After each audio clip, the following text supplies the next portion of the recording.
me pidió que platicara con ustedes sobre ventilación mecánica. Es un tema, pues, a veces un poco difícil y que se complica, pero bueno, acuérdense las principales indicaciones para iniciar soporte ventilatorio, pues es que tengamos algún trastorno de la función respiratoria, insuficiencia respiratoria, que puede ser hipoxémica o hipercápnica, que tengan un paciente con polinemia extrema, más de 40 respiraciones por minuto, que tengan que proteger la vía aérea, Glasgow menor a 8 puntos en pacientes neurológicos, que haya necesidad de iniciar bloqueo neuromuscular o que haya alguna disfunción neuromuscular. Evidentemente también hay indicaciones anestésicas, básicamente, si ustedes... Doctor, ¿no se escucha? ¿No nos Sí, escuchamos? sí, yo sí. Sí, sí se escucha. Ah, ok. ¿Sí me escuchan fuerte y Sí, claro? sí se escucha, Doc, fuerte y claro. Ok. Se escucha, Doc. Está bien, muy bien. Entonces, chequen ahí sus configuraciones de audio y video, a lo mejor ahí tienen problemas ustedes. Siempre tienen ustedes que recordar que hay diferencias en los tipos de ventiladores. Una cosa es el ventilador mecánico que podemos utilizar en la unidad de cuidados intensivos y otro es el ventilador que podemos utilizar en la sala de quirófano. En muchas salas al interior de la República ya cada vez es más frecuente que los hospitales se empiecen a preocupar un poquito más por cambiar y actualizar sus máquinas de anestesia. Sin embargo, hay muchos lugares en donde nos vamos a encontrar todavía ventiladores en los que solamente disponemos de dos modalidades de ventilación. Una es controlada por volumen y otra es controlada por presión. Entonces, la diferencia es que en una programamos el volumen que queremos y la otra es programamos la presión inspiratoria que queremos. Y esas son diferencias que hay que recordar, ¿no? La otra gran diferencia es que, bueno, la máquina de anestesia tiene un sistema de baja presión, es decir, de la toma de oxígeno de la pared hacia la máquina es un sistema de alta presión y cuando llega a la máquina, pues esa presión, la presión con la que llega, se va a disminuir porque va a pasar a un sistema de baja presión en donde nosotros vamos a controlar el flujo. ¿Y por qué tenemos que controlar un flujo de aire fresco? Que puede ser mixto, o sea, puede ser puro oxígeno, puede ser una combinación de vapores, principal aire con oxígeno. A veces hay hospitales donde hay óxido nitroso, y esto lo combinamos ¿para qué? Para que podamos vaporizar el gas anestésico, más bien no es gas, es vapor anestésico, y lo podemos llevar hacia el paciente. Entonces, son algunas diferencias que tenemos con un ventilador convencional.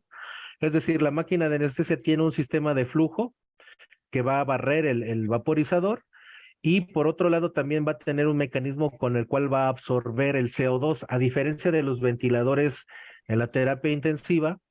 En la terapia intensiva no tenemos absorbedores de CO2, más bien la forma en la que se elimina el CO2 en los pacientes ventilados en la terapia intensiva es a través de tener un flujo y tener una rama inspiratoria y expiratoria. En este caso no, aquí nosotros lo que manejamos básicamente es un circuito cerrado en el que vamos a tener un absorbedor, que en este caso es la cal sodada, que es lo que más utilizamos, ¿no? Entonces son de las cosas que tienen que tener siempre en mente en cuanto a ventilación mecánica y las diferencias existentes entre los ventiladores en la terapia intensiva y al interior del quirófano.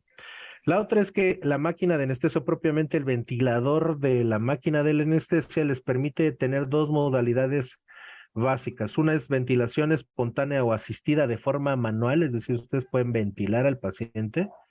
Y la otra es que pueden meterlo propiamente a una ventilación controlada cuando dejan o cuando la válvula la cambian hacia el ventilador. Esto no pasa en la terapia intensiva. Si nosotros necesitáramos hacer secuencia de intubación, pues tenemos que tener un AMBU, que es un dispositivo externo, y no lo podríamos hacer directamente con el ventilador. En el caso de la máquina de anestesia, sí lo permite.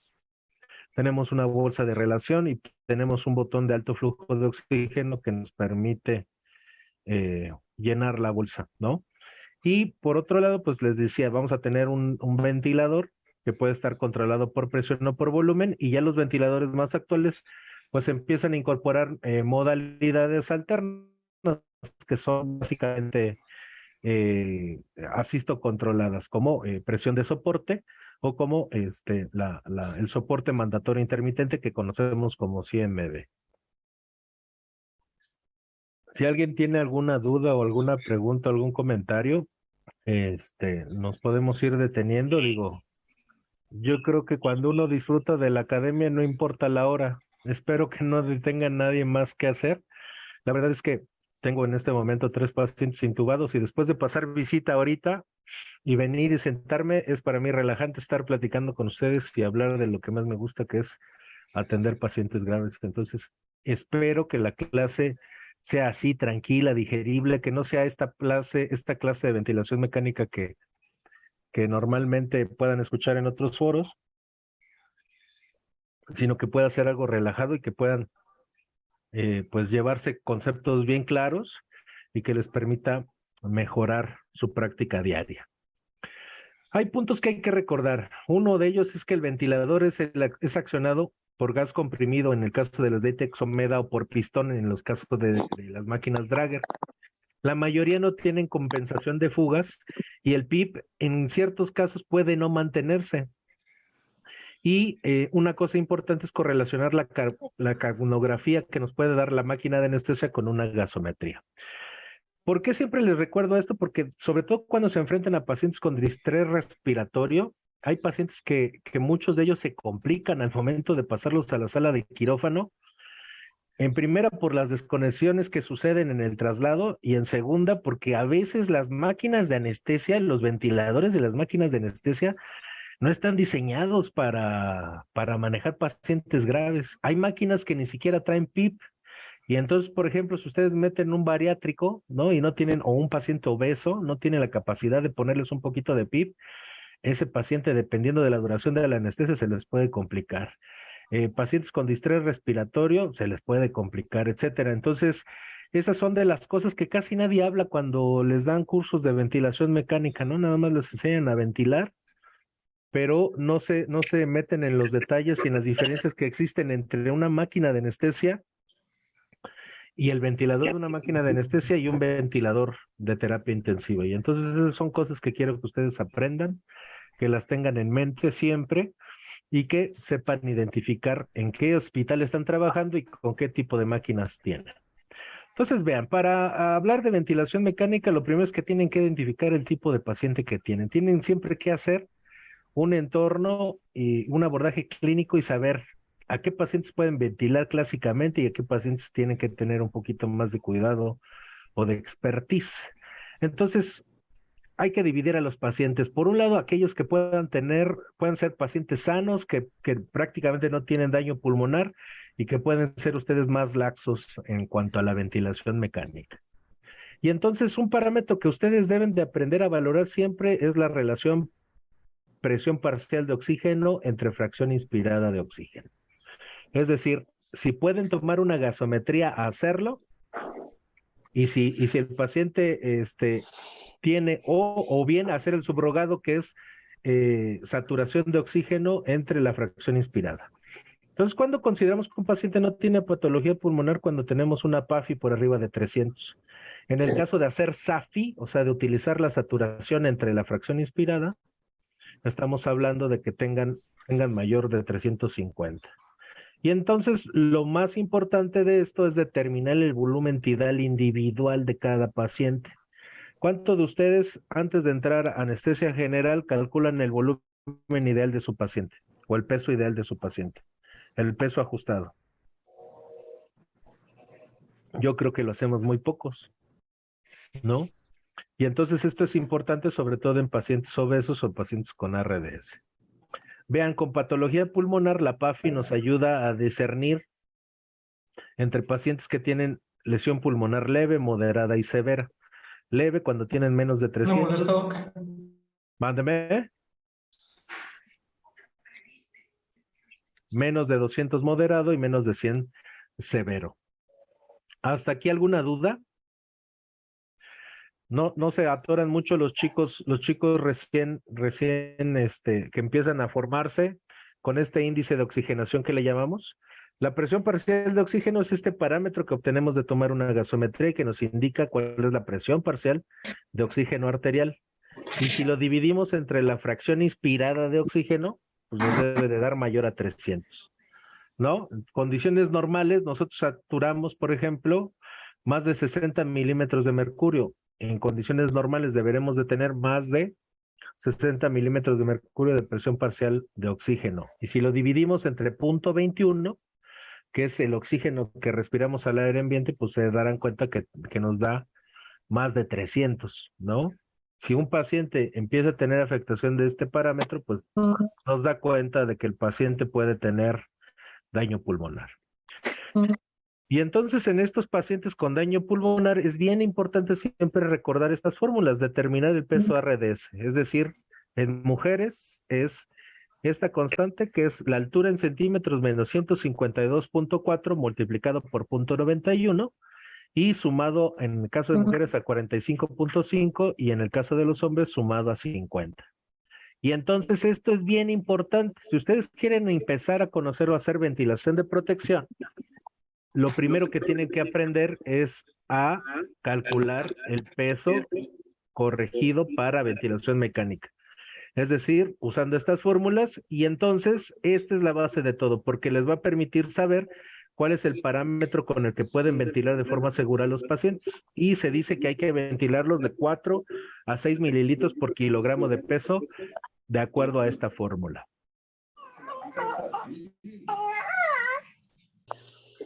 Ahora vamos a pasear.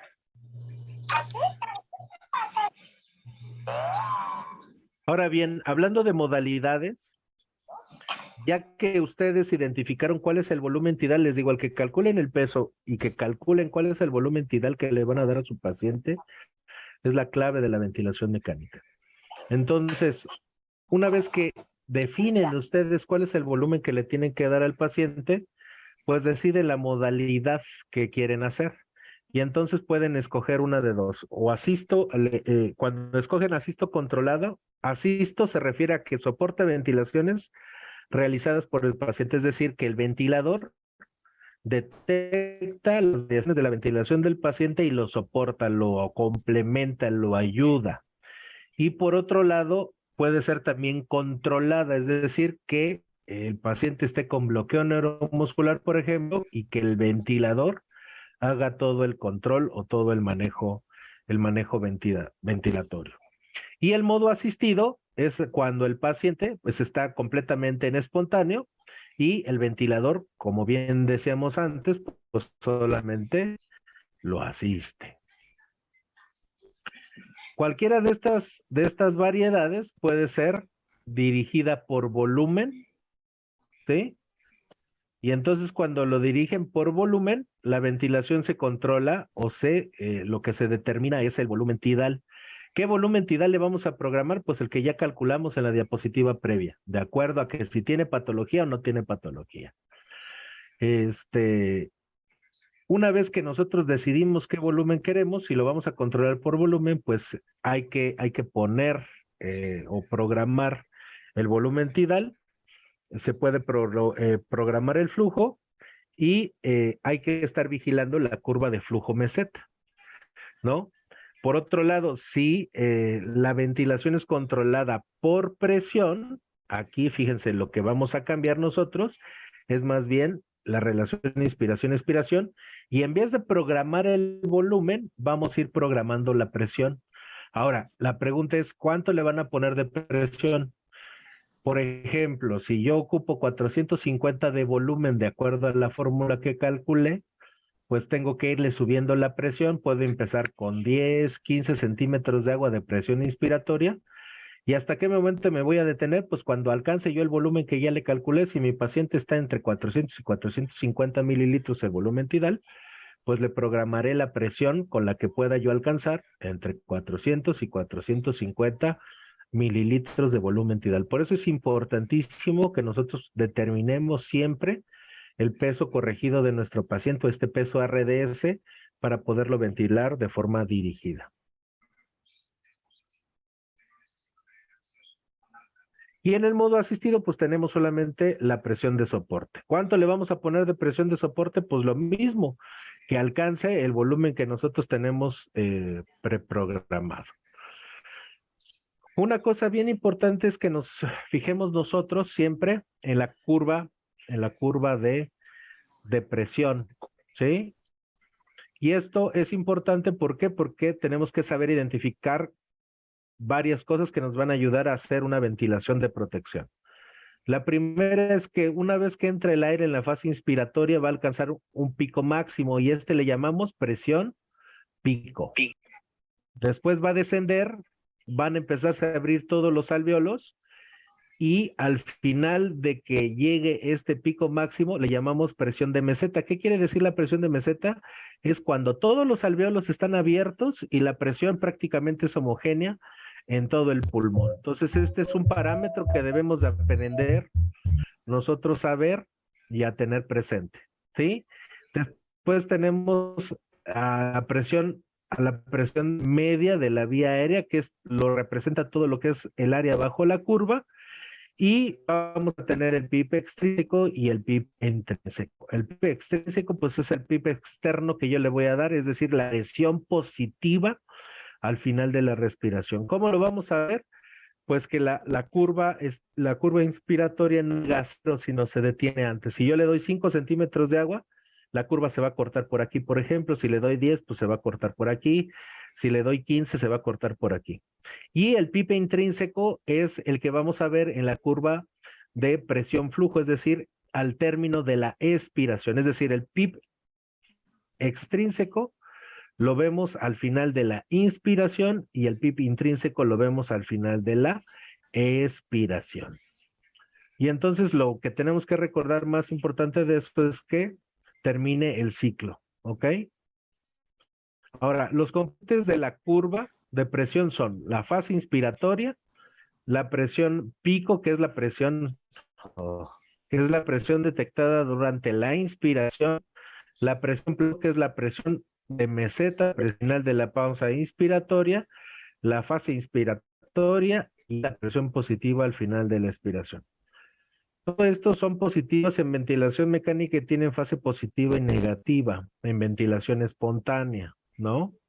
Entonces vean, esta es una curva de presión, aquí tenemos las unidades de presión contra tiempo, ¿sí? Los componentes de la curva de presión son fase inspiratoria, tiene una fase inspiratoria, la presión de pico, les digo, a veces hace la meseta, y la presión plató, y luego viene la fase inspiratoria, y en este caso, por ejemplo, aquí estamos observando que tiene PIB, porque no llega hasta cero la curva. Vean todos los componentes de la curva de presión-tiempo, ¿sí? El pico inspiratorio, la fase expiratoria y la fase de PIB. Esta es otra curva de presión-tiempo. Vean cómo comienza la inspiración, llega al pico máximo, presión inspiratoria máxima, ¿sí? Presión a través de las vías aéreas, que es la diferencia de la presión inspiratoria y la presión plató. La presión plató al final de la inspiración y después viene la fase de exhalación. Y entonces, ¿por qué les recargo todo esto? Porque para dar ventilación de protección tienen que recordar varias cosas y haciendo un recordatorio en orden tienen que saber qué. Tienen que saber calcular el volumen tidal de acuerdo a si tiene patología pulmonar o no tiene patología pulmonar. Si no tiene patología pulmonar, puede ser calculada 8 mililitros por gramo de peso sin mayor problema. Si quieren ustedes calcularlo menos, entre 6 a 8 sería más excelente. Y si tiene patología pulmonar, pues sacar el RDS, ¿no? Sacar el peso RDS y ventilar así entre 4 a 6 mililitros por kilogramo de peso de volumen tidal. Luego, escoger qué modalidad quieren, si quieren presión o volumen, da lo mismo. ¿Qué importa? Que la presión pico y que la presión plató no se eleve más de 27 centímetros y que la presión pico no se eleve más allá de 35 centímetros de agua. Que alcancen el volumen tidal que ustedes calcularon y que le den un PIB de acuerdo a lo que necesite el paciente. Vean como la presión pico debe de ser idealmente menos de 30 centímetros de agua, la presión plató menos de 27 centímetros de agua.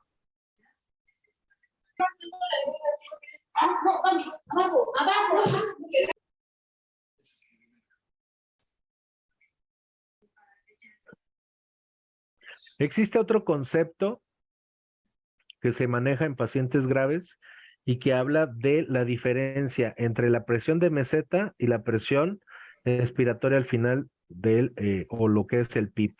Y esta diferencia le llamamos driving pressure, ¿sí? O presión de distensión alveolar. Y idealmente en los pacientes graves debe de ser de menos de 15 centímetros de agua. Es decir, si un paciente tiene, por ejemplo, 30 de presión meseta y tiene 10 de PIP, ese paciente tiene un driving pressure de 20 centímetros de agua.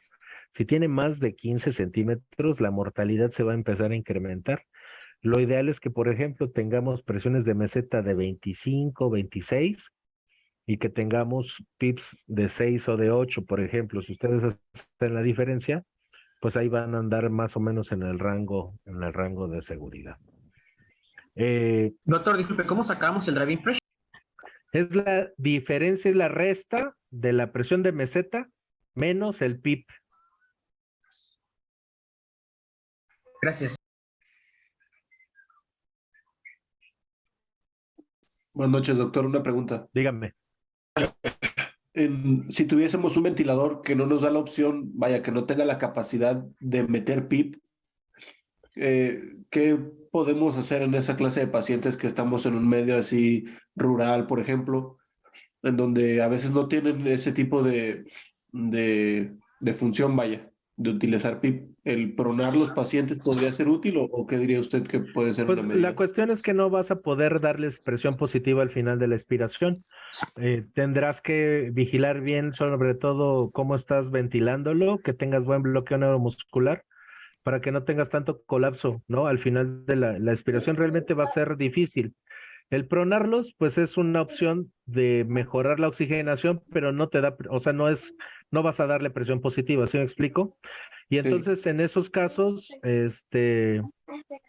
pues puedes también, digo, si tienes la opción de un ventilador externo, o sea, no necesariamente máquina de anestesia, yo muchas veces lo que hago es les doy anestesia total endovenosa, o sea, les docedo con propofol, midazolam y bloqueador neuromuscular y me meto el ventilador de la terapia al quirófano y no utilizo tanto no utilizo la máquina de anestesia, ¿sabes? Sí. Sobre todo si es un paciente grave y que sé que sí ocupa PIP, ¿no? Muy bien, ¿no? Si no tienes, les pedimos que silencien por favor sus micrófonos. Adrián Ramírez y los demás, por favor. Jessica, ya les he mandado mensajes hasta en privado sus micros, por favor. Entonces, a veces es complicado que tú puedas sustituir esto. Te digo, en la mayoría de las veces, pueden.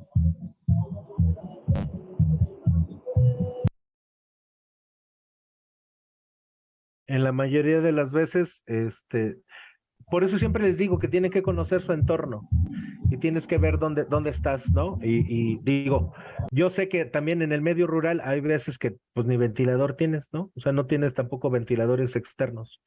Entonces, lo más importante es tenerlo bien, con buen plano de sedación, bloqueador neuromuscular para que no tengas tanto distrés en la forma de ventilarlo, pronarlo y pues tratar de conseguirle el mejor ventilador lo más pronto posible, ¿no? Y esto a veces es, te digo, en la academia, en la plática, pues decimos, esto es lo ideal, y si no tienen lo ideal, pues no trabajen. Bueno, pues no, el día a día no es así.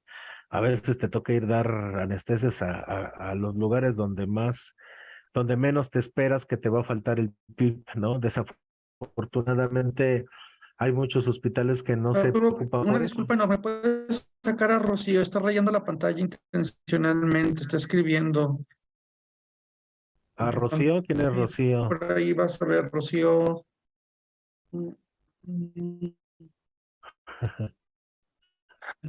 ¿La saco? Sáquela, pero del Sí, grupo. sáquela. Sí, sácala del grupo. Sáquela, pero de las... Sí, que se largue. Y ya que se vaya. No se ha empezado. Ya vamos a continuar, por favor, pero es evidente que es intencional. Está escribiendo letras en la pantalla, por favor, doctor. Sí, que se largue. Adelante, Arturini, perdón. La verdad es que no me di cuenta que estás escribiendo, pero bueno. Y entonces, es importante el entorno, ¿no? Tratar de adecuar las características. Es importante el trabajo que ustedes hacen como anestesiólogos y que puedan, mucho de nuestro trabajo también es velar porque los hospitales donde vayamos, pues vayan teniendo lo más mínimo. Yo, al igual que Alejandro, que está en 2 ciudades, yo estoy en la Ciudad de México y también trabajo en Celaya y había muchos lados donde empezábamos a trabajar en Celaya y no había cosas mínimas, pues es acercarse con la gente y decirle, ¿sabes qué? Hay que mejorar las máquinas, hay que modernizarlas, hay que buscar la opción de poder seguir adelante. ¿Hasta aquí alguna duda? Entonces, conceptos importantes, siempre calcular el volumen, calcular el peso RDS, definir bien el volumen que ustedes van a utilizar para ventilar al paciente, independientemente de si usen volumen o presión.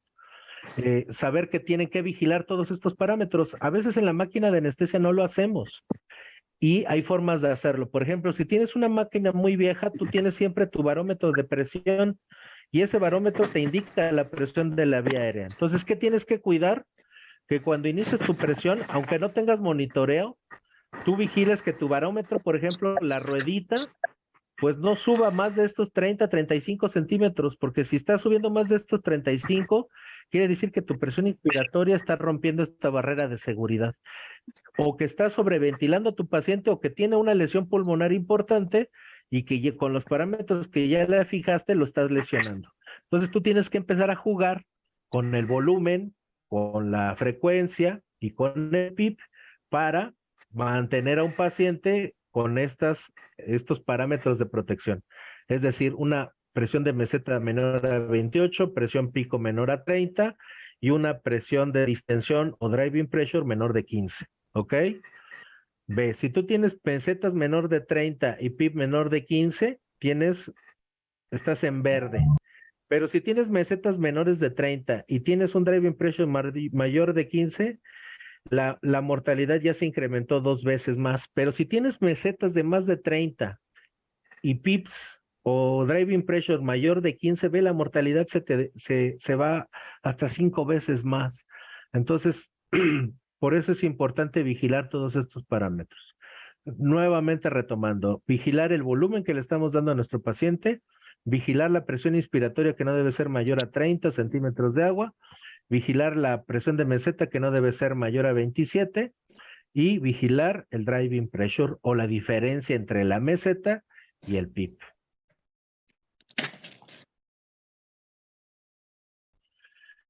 Hay otros parámetros que podemos revisar y que a veces se nos olvida, ¿no? Pero vean, cuando nosotros vemos una curva de presión-tiempo, de la presión contra el tiempo, podemos identificar nuestra presión inspiratoria y luego la diferencia que existe entre la presión plató, ¿correcto? Pero cuando esta diferencia entre la presión inspiratoria y la presión plató se incrementa, ¿sí? Quiere decir que algo le está pasando, algo está obstruyendo nuestra vía aérea, es decir, tenemos una resistencia de la vía aérea o está incrementada, algo le está pasando, tiene moco, está broncoespasmado o algo le tenemos que hacer. Y esto lo podemos hacer a veces en la máquina de anestesia. ¿Cómo tenemos que darle la presión de meseta? Pues tenemos que hacer una pausa inspiratoria. Te digo, hay máquinas de anestesia que ya lo permiten y hay otras que pues sigue siendo difícil hacer esta diferencia entre presión inspiratoria y presión plató. Pero bueno, es un parámetro que nos ayuda a nosotros a saber si nuestro paciente tiene alguna obstrucción. La otra cuestión que tenemos nosotros que vigilar siempre es la distensibilidad, ¿sí? ¿Y cómo calculamos nosotros la distensibilidad? Pues no es más que la división del volumen tidal entre el driving pressure, que es la presión plató, menos el PIP. Y eso nos va a dar la distensibilidad. Entonces vean cómo cambia una curva normal, ¿no?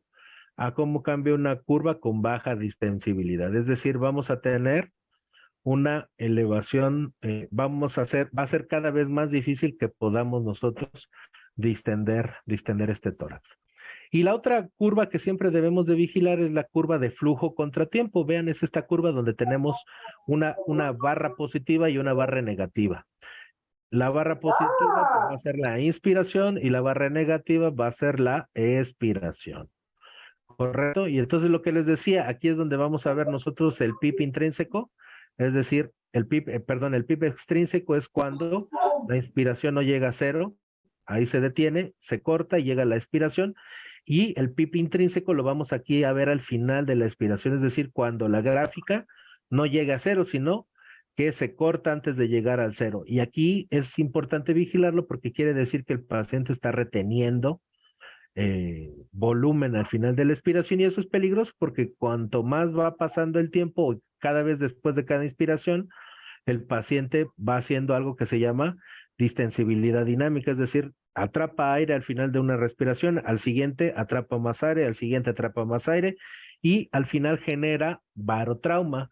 ¿Por qué? Porque cada vez está atrapando más aire. Eso pasa en los pacientes hipocosos y es algo que tenemos que estar vigilando.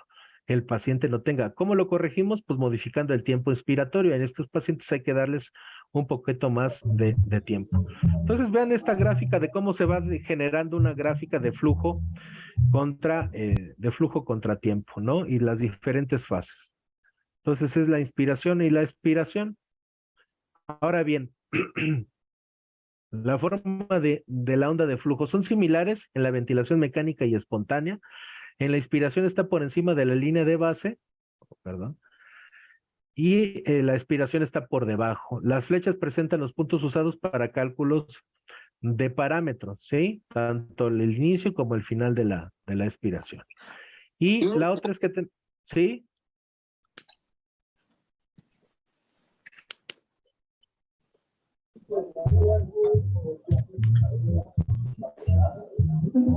Alejandro, es que van como 3 veces que te silencian el micro y lo reactivas. ¿Qué pasó? Mejor sáquenlo.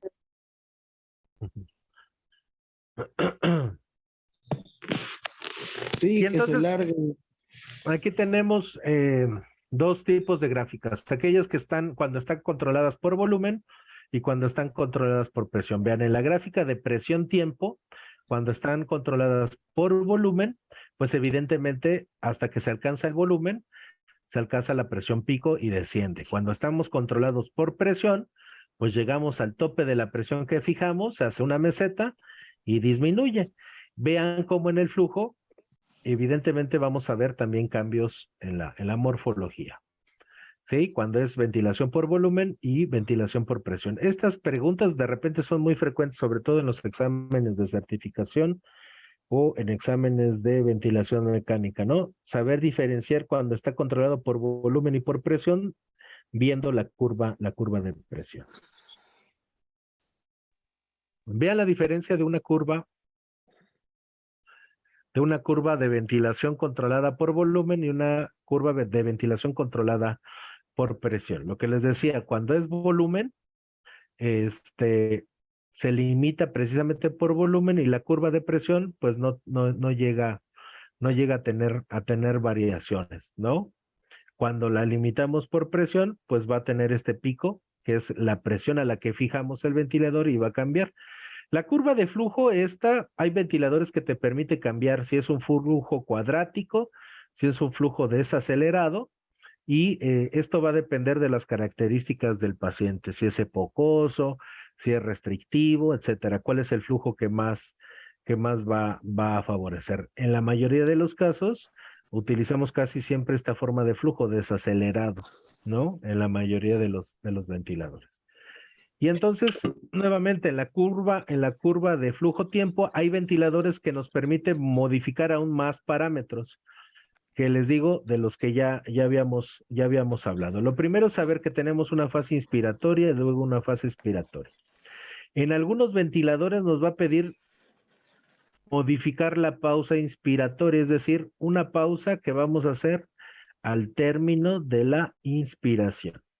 ¿Y esto qué nos va a afectar? Pues todo el parámetro inspiratorio. Entonces, si nosotros modificamos o la frecuencia respiratoria o la pausa inspiratoria, vamos a modificar la relación inspiración-expiración, que normalmente es de 1 a 2 o de 1 a 3 en pacientes epocosos. Entonces tienen que tener cuidado de ver cuánto van a ustedes a modificar en el caso que les toque programar algún ventilador como este.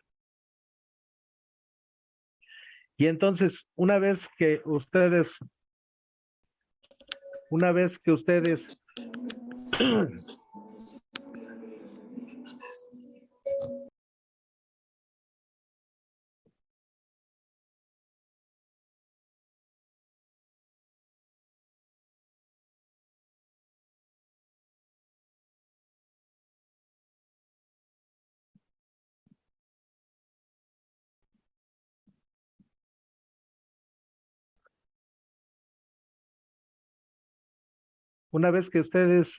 calcularon todas estas y que vieron la curva de flujo meseta, el tiempo de aceleración y la sensibilidad expiratoria, todo esto va a afectar la frecuencia respiratoria. Estamos hablando de ventiladores que pueden tener funciones avanzadas, ¿ok?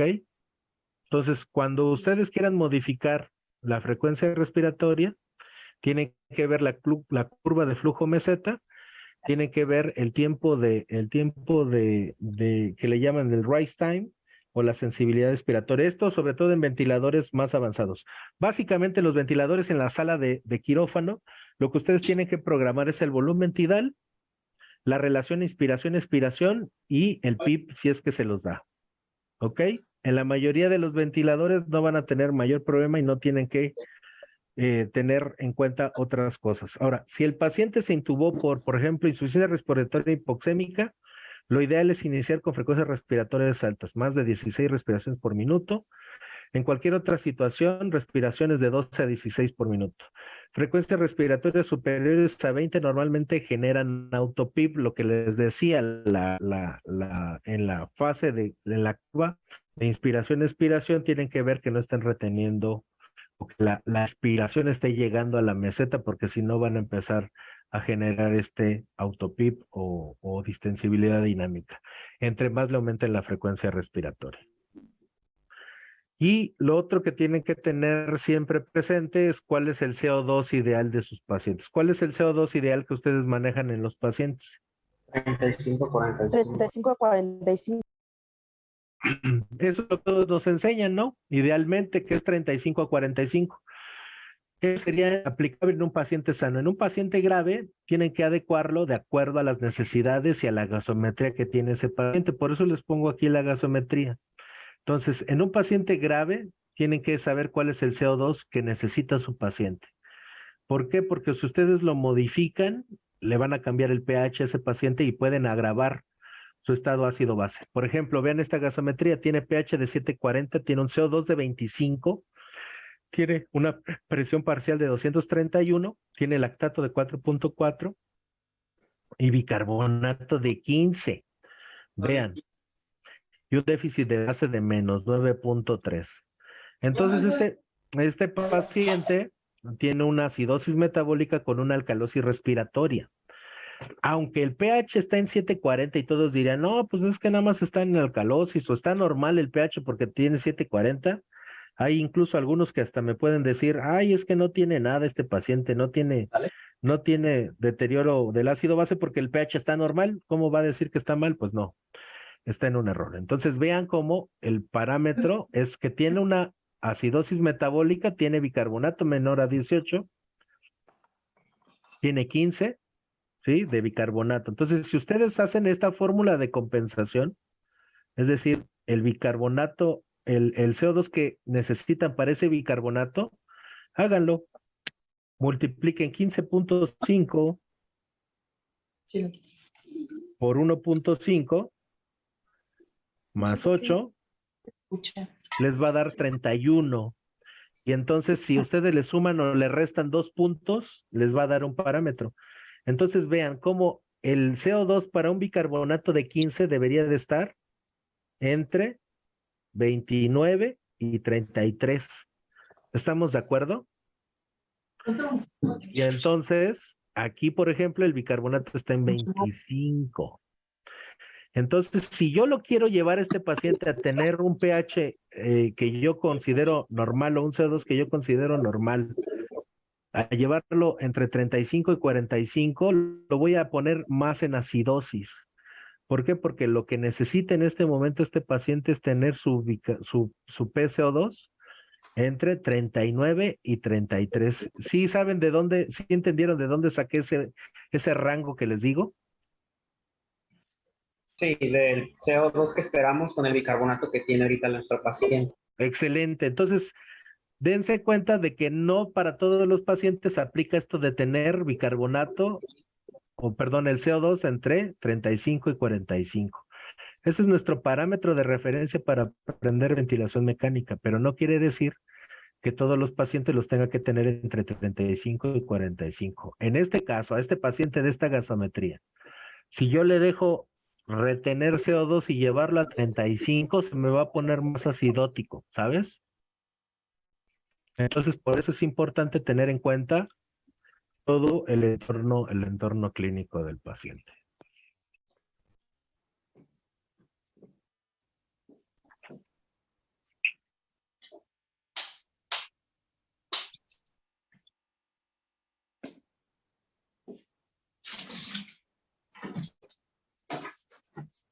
Este sonido se lo doy yo con la presentación, creo que sí, ¿verdad?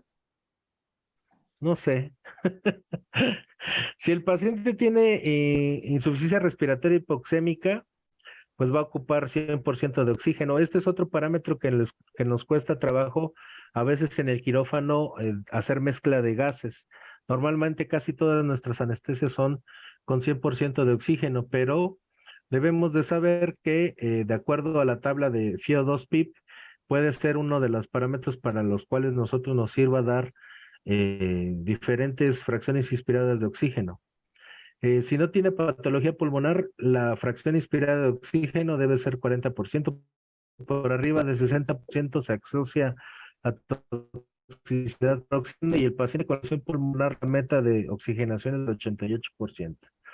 En la paciente embarazada cardiópata neurológica, la oxigenación pues debe de estar 94%.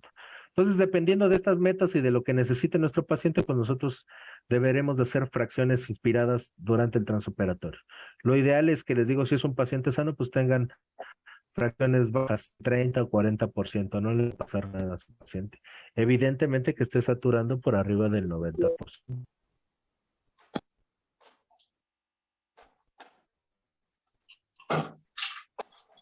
Y el PIP. ¿Puede explicar lo de la relación FiO2-PIP? Claro. El sistema respiratorio es muy eficiente, ¿no? ¿Qué fracción inspirada haces tú todos los días cuando respiras? ¿Qué fracción inspirada de oxígeno tienes? 21%. Entonces, con 21% de oxígeno saturas por arriba del 94%. ¿Estás de acuerdo? Cuando nosotros tenemos pacientes con lesión pulmonar o cuando tienen daño en el intercambio alveolo arterial, hay pacientes que no ocupan tanto oxígeno, ¿sabes? Y que aunque tú le incrementes mucho el oxígeno, este paciente no va a cambiar ese daño en el intercambio alveolo arterial. Por eso es que se ha hecho esta tabla de PIP alto, PIP bajo, ¿no? Y entonces es tratar de adecuar de acuerdo al PIP que necesita tu paciente la fracción inspirada. Porque en estos pacientes no sirve de nada subirles la fracción inspirada de forma exagerada. ¿Por qué? Porque el oxígeno tiene consecuencias tóxicas, ¿no? Entonces, lo ideal es tratar de tener esta relación. Más adelante te voy a enseñar unas relaciones. Utilísimo, ¿verdad? Utilísimo. Sí, en serio, ¿no? Buena nota. Pregúntale al chamaco, ¿quién es Daniel Carrera? Ah, váyanse del internet. Que dan las clases virtuales. Yo pensé que era una persona. No, sí, es que es una persona, pero es que como lo conocen ustedes, ¿no? Se dan el Carrera, pero es pata. Veré, Juárez, cállate.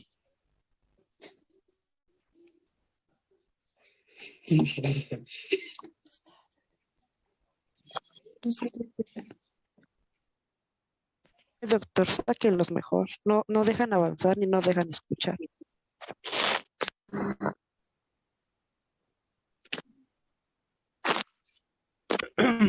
¿Sabes qué es lo preocupante? Que esos son los especialistas que vamos a formar lo que tenemos, ¿no?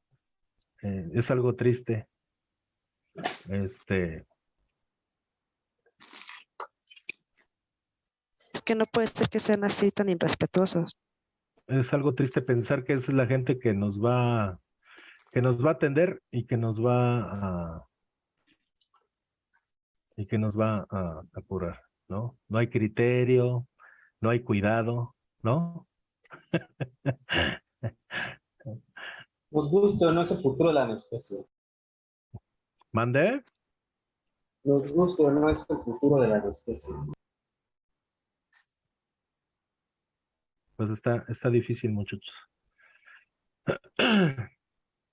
Bueno, entonces, esta tablita, te digo, se hizo sobre todo en pacientes con distrés respiratorio y es para tratar, porque era de los grandes focos en la medicina intensiva, ¿no? Entonces, hoy sabemos que grandes cantidades de oxígeno lesionan también el alvéolo, por lo tanto, no es ideal tener concentraciones del 100%. Y esto lo tratamos de adecuar acorde al PIP que necesita nuestro paciente. Ahora, hacia allá vamos, porque la pregunta es, antes, cuando hablábamos de PIP, o sea, de cómo fijar el PIP, surgían una serie de cuestiones muy complejas que pocos entendíamos y la realidad es que todo eso ha sido cada vez más fácil. Ahora, ¿cómo ajustamos el PIP? Te lo voy a enseñar en las siguientes diapositivas. Ve, si el paciente no tiene patología pulmonar, el PIP ideal que tú puedas manejar en cualquier anestesia sería entre 5 y 6 centímetros de agua. Y parece ser adecuado, ¿no? En pacientes que tienen patología pulmonar, tienes que ver, si tomas la SAFI, que ya decíamos que era el subrogado de la PAFI, es decir, tomar tu saturación arterial entre tu fracción inspirada, se te hace este cuadrito que lo enseña mucho el doctor Monarris y que me gusta mucho cómo lo hace. Entonces ves, tú tienes SAFIs mayores a 190,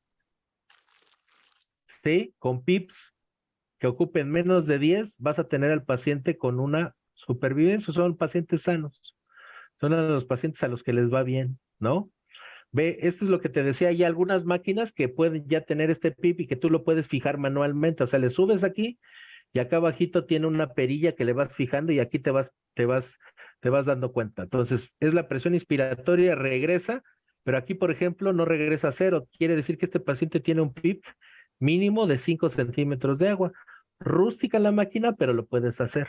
Y aquí mismo, si no tienes cómo vigilar a tu paciente, puedes ver cuánto es tu presión pico. Entonces, con que tú no le des presión pico mayores a 30 centímetros de agua, tú puedes saber que ese paciente puede estar en ventilación de protección. Aunque no tengas mucho monitoreo, o sea, sí hay formas dentro de toda la austeridad que podemos tener en el quirófano de saber qué le está pasando a tu paciente. Ahora, si tú tienes un paciente con una SAFI mayor de 190 y con PIPs que requieren más de 10, pues están en amarillo. ¿A cuáles les va a ir muy mal? Aquellos pacientes que tú sabes que tienen una SAFI menor a 190 y que los vas a tener con PIPs menores a 10 centímetros de agua.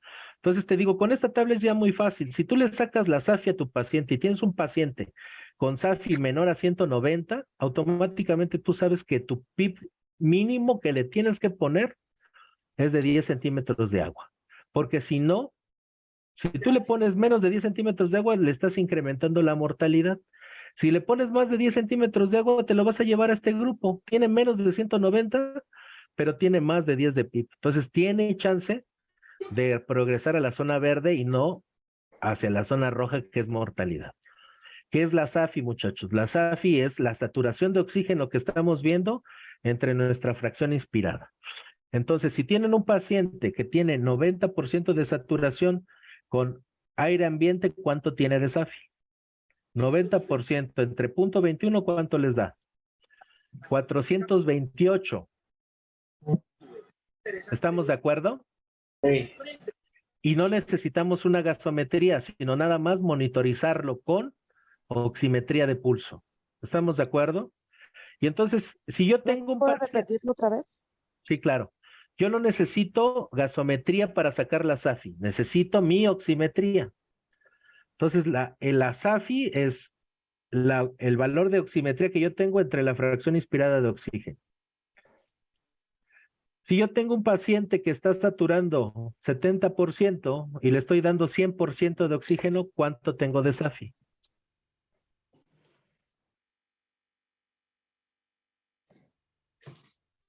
O sea, está saturando a 70 y el FIO2 de 100. Sí, ¿cuánto tienes de 70. SAFI? Tienes 70. una SAFI de 70. Entonces, a ese paciente, ¿cuánto le vas a poner de PIP?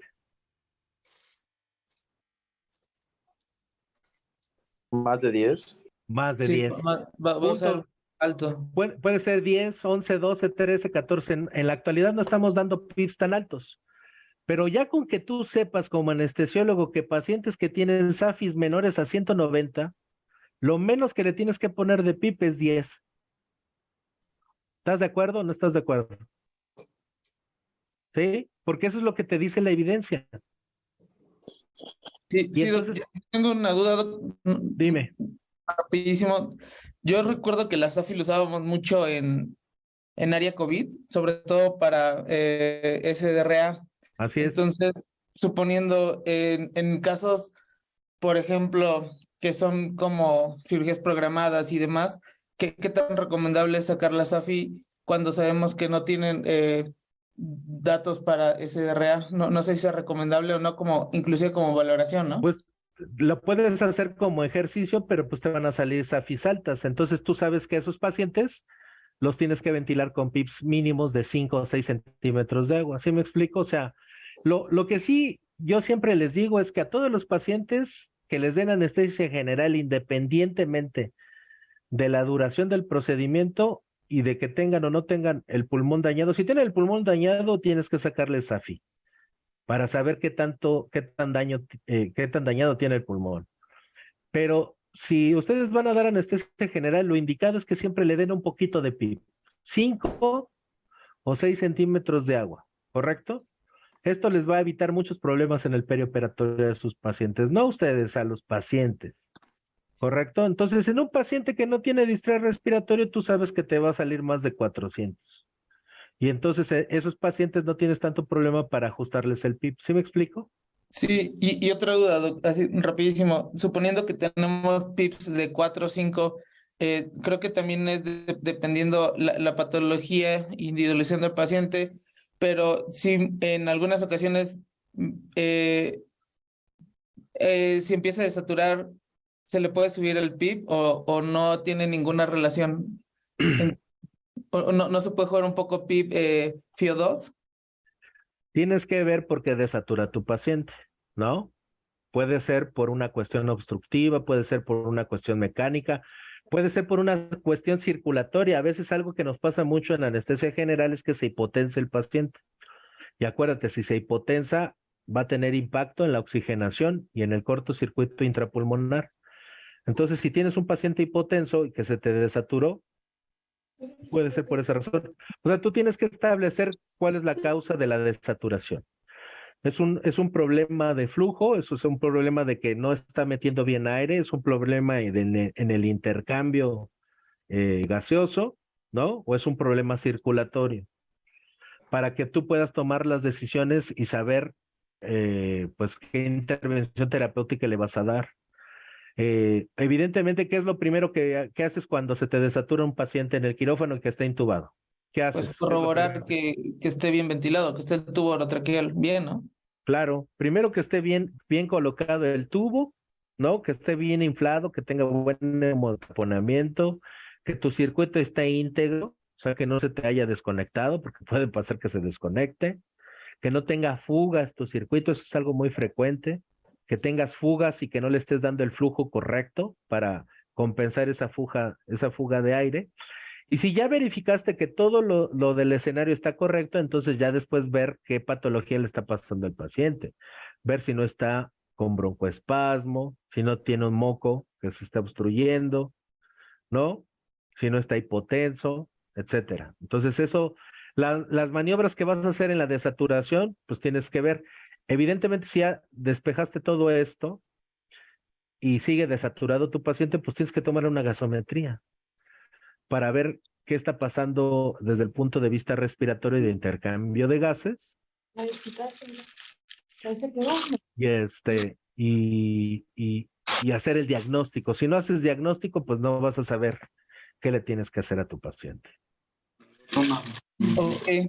Sí, justo por eso, porque yo no sé por qué tengo la idea de que como que el PIB, o sea, no es un parámetro al cual se suele mover mucho, al contrario, como que siempre se trata de cuidar, sobre todo por el riesgo de hacer algún barotrauma o demás, ¿no? Entonces sí, como que veo que realmente el PIB se juega muy poco con él, salvo algunas otras condiciones que puedan condicionar, que creo que son muy pocas las que pueden hacer que se modifique el PIB. Así es. Antes jugábamos mucho con el PIB, ¿no? Que búscale el PIB alto, entonces hacías distensibilidad y de acuerdo a la mejor distensibilidad era el PIB que le dejabas y le estaba subiendo y bajando y hazle y esto. La realidad es que en la actualidad, entre menos le modifiques el PIB, es decir, incluso algunos dicen que ya no hay un PIB ideal, es el PIB adecuado al paciente. Si tu paciente está sano, en anestesia general, idealmente dale PIBs bajitos, 5, 6 centímetros de agua. Si es obeso, si lo vas a meter a una cirugía bariátrica, a lo mejor te vas a PIBs un poquito más alto, 8 centímetros. Hay otros factores que intervienen y otros conceptos. Por ejemplo, el PIB va a modificar mucho la actividad del ventrículo derecho. Entonces, pacientes que tengas con EPOC o que tengas con cor pulmonale, no les puedes dar de repente mucho PIB porque les vas a afectar la función del ventrículo derecho. Entonces, tienes que evaluar cómo está el ventrículo derecho para saber ajustar el PIB. Si tiene patología pulmonar grave, el concepto es este que te digo. Si tiene PAFI menor a 150 o SAFI menor a 190, tú sabes que mínimo le tienes que poner 10 de PIB, sin tener consideración de otras cosas. ¿Por qué? Porque sabes que si le pones a un paciente que tiene PAFIs bajas o SAFIs bajas, le pones menos 10 de PIB, le vas a incrementar la mortalidad y eso es algo que no puede ocurrir. Ok, quisiera mucho que pasara con pacientes de COVID, ¿no? Yo recuerdo que muchos pacientes Perdóname, se perdió. ¿Qué otros que pasaba mucho con los COVID, qué? Que justo como tenían una PAFI muy baja, muy alta, perdón, salían con PIBs muy elevados y apenas se alcanzaban metas pulmonares, ¿no? Con saturación y eso. Y yo creo que, o sea, sí tiene como relación, ¿no? Claro, pero te digo, si tú vas vigilando estos conceptos, verás que los pacientes graves y con patología pulmonar les va a ir mucho mejor, ¿no? Hoy todos los pacientes COVID prácticamente que intubamos, que en esta temporada empezamos a intubar otra vez pacientes COVID, yo tengo ahorita, te digo, los 3 intubados que tengo están con COVID. Uno lo estuve hoy en la mañana, después de 4 o 5 días de evolución, cuidando estos parámetros básicos, o sea, volumen tidal calculado, presión de meseta menos de 27, driving pressure menor de 15 y PIPs de 10 y tienen una muy buena evolución. Es decir, no hay que tener tanto problema con el PIP, ¿sí? Otro concepto que pocas veces revisamos en anestesia y que nos sirve es del poder mecánico, fíjate. En términos generales, el poder mecánico es la relación de esta constante .098 por la frecuencia respiratoria, por el volumen minuto, ¿sí? Este es el volumen tidal o el volumen corriente por la frecuencia respiratoria, te da el volumen.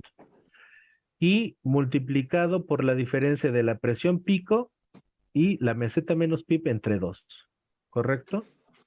Todo este conjunto nos da una idea de qué tan fuerte estamos ventilando un paciente.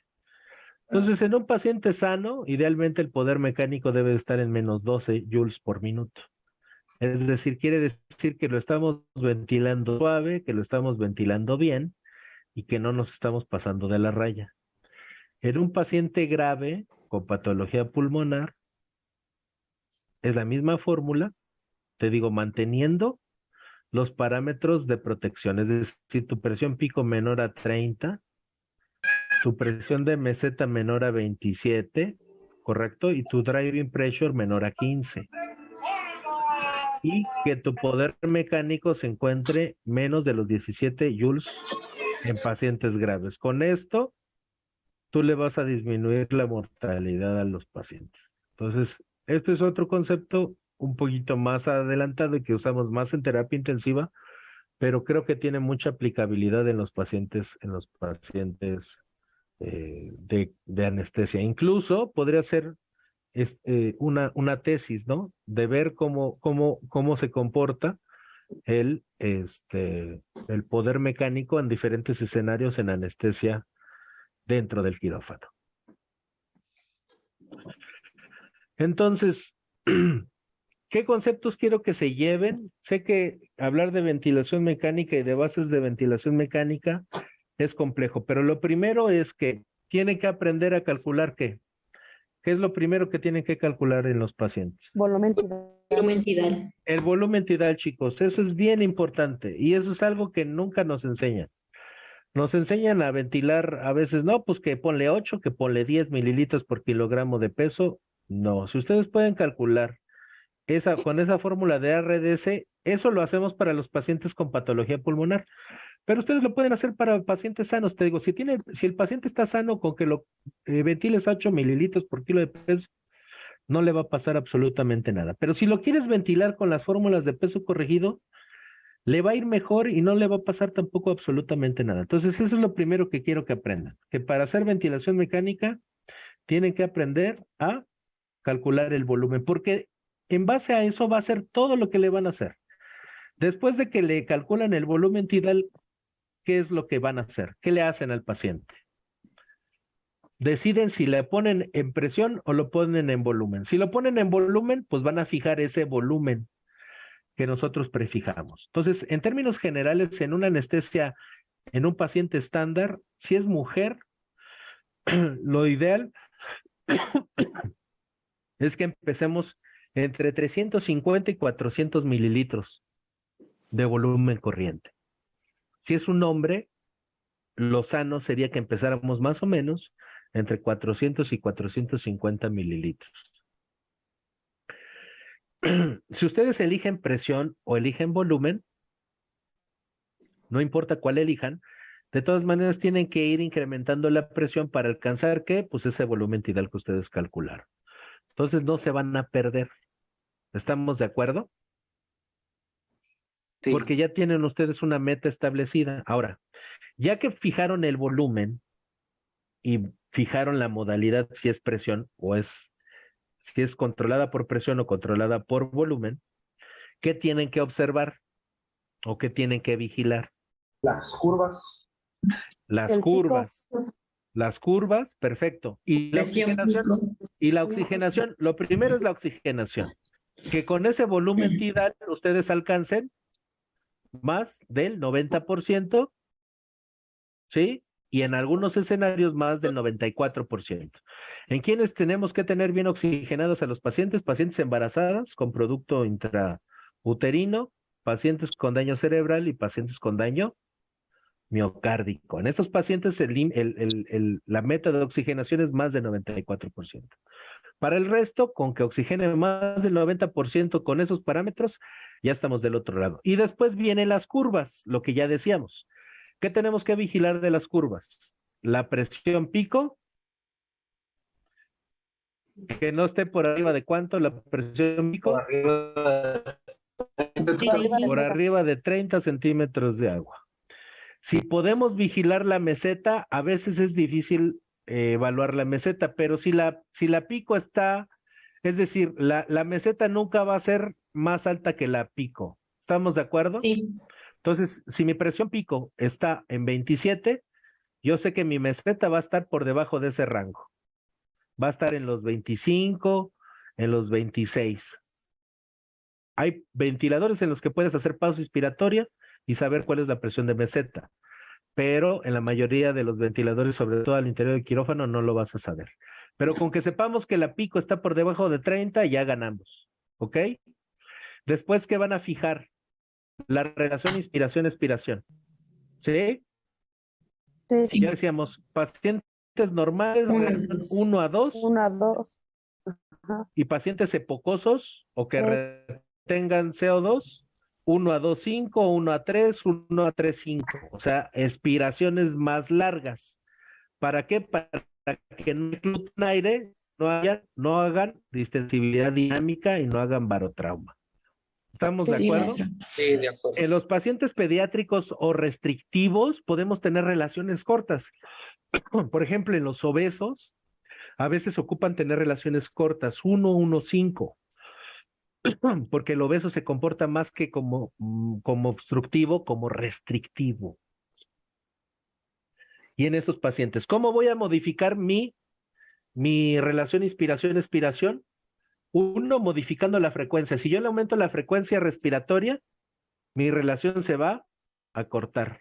¿Cómo más muevo mi relación inspiración-expiración?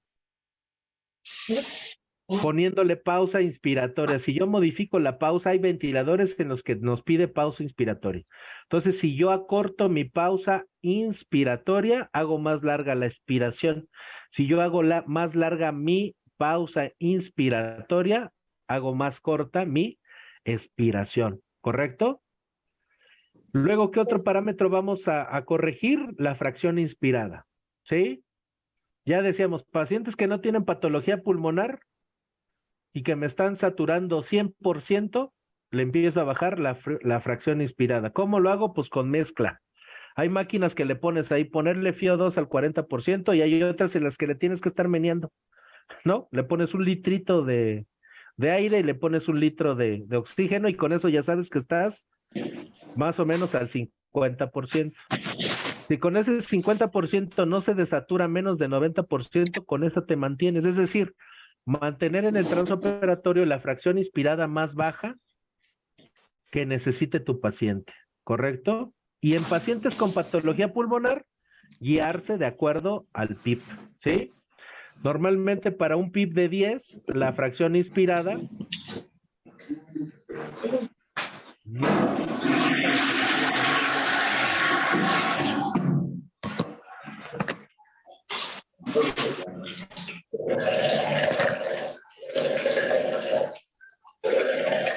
bueno, ahí están las conclusiones, lo que hemos estado hablando, ¿no? Tener volumen tidal objetivo, presión pico menor a 30, presión de distensión menos de 15, ventilar con el volumen más bajo, con la FiO2 más baja y el PIB más bajo que podamos hacer. César, cállate.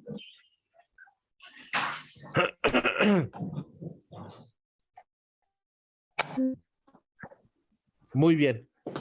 Y al final les digo, ver el PIB. Ya mencionamos cuál es el PIB y que no se metan ustedes en problemas. Si es un paciente que no tiene patología pulmonar, ¿cuánto le van a poner de PIB? De 5 a 6. 5 a 6 centímetros de agua. Punto. Si tiene patología pulmonar, sacan la SAFI, si es menor a 190 o la PAFI menor a 150, le van a poner por lo menos 10 de PIB. ¿Sí? ¿Sí entienden esta diferencia entre SAFI y PAFI? Sí, una es arterial y la otra con la saturación venosa. Correcto. No saturación venosa, con la saturación por oximetría. Normal. Es decir, con una ocupas el oxímetro de pulso y con la otra ocupas una gasometría. Exacto. Gracias. Pero los parámetros se van correlacionando. Cualquiera de las dos son válidas. ¿Por qué les explico la SAFI? Porque es lo más rápido que tenemos. Si veo que mi paciente le hago el dedal y me está saturando 70%, ya sé cuánto le estoy poniendo de oxígeno, saco rápido mi SAFI. ¿Ok? ¿Y la PAFI? Dijo ayer eso. Sí, ¿Se la puede sacar PAFI. siendo venosa o arterial? ¿Hay alguna alteración? No, sí, la PAFI, acuérdate que la presión parcial de oxígeno cambia entre la vena y la arteria. Entonces, si tú haces gasometría venosa, no podrías hacer PAFI. ¿Ok? Hay muchos artículos que ya hablan de mucha correlación. O sea, yo puedo, por ejemplo, hoy guiar la ventilación, que justo estaba hablando hace poco con la neumóloga con la que estoy atendiendo el paciente, porque la paciente le pone, la doctora le indica línea arterial. Yo a mis pacientes prácticamente ya no les pongo línea arterial, aunque estén ventilados, porque casi todos los monitorizo con gasometrías venosas. Rara vez les llego a pedir una gasometría arterial. Pero para términos de PAFI sí ocupas gasometría arterial, sí tienes que ser porque la saturación es diferente. Perfecto. No sé si tengan alguna duda, chicos. La verdad es que lo que más me gusta de las pláticas es darles temas que les sirvan o puntos que les sirvan en la práctica diaria, más que hablarles del choro mareador y de muchas otras cosas. Con que a ustedes les queden estos conceptos claros para su práctica diaria es más que suficiente. Evidentemente, conforme vayan creciendo, pues van a ir profundizando más en el tema y tienen que ir viendo muchos más conceptos, pero la pieza clave hoy en día de la ventilación mecánica es que sepan calcular el volumen tidal. Si ustedes tienen claro el volumen tidal que le toca a su paciente, la ventilación mecánica, le pongan el parámetro que le pongan, sea por presión, sea por volumen, sea asistocontrol, sea CMB, lo que ustedes quieran, el objetivo es el mismo, lograr que tengan estos parámetros de protección pulmonar. ¿Cuáles son los parámetros de protección pulmonar? Volumen tidal de 4 a 6, presión pico menor a 30, meseta menor a 27, driving pressure menor a 15, PIPs adecuados para el paciente, no ni tan altos ni tan bajos, y una fracción inspirada adecuada a las características del paciente. No sé si tengan más preguntas, chicos. Disculpe, doctor. Dígame. Disculpe, ya había comentado de volumen tidal de 4 a 6, pero eso sería en pacientes obesos o ya siempre mencionan que de 6 a 8. Sí, por eso tú debes de calcular el peso RDS. El peso RDS, no importa si es flaco, alto, chaparro, gordo, el peso RDS está hecho para ventilar pacientes. Entonces, yo a los pacientes obesos igual, ¿qué es lo que les cambia a los pacientes obesos? Que los ventilo con un poco más de presión positiva al final de la expiración. A ellos los ventilo con 8 centímetros de agua, pero el volumen es ajustado a RDS. En los pacientes obesos sí les calculo yo RDS, ¿correcto? Doctor, buenas noches. Dígame, buenas noches. Doctor, buenas noches. Antes que nada, agradecerle y disculparle por los inconvenientes que se presentaron.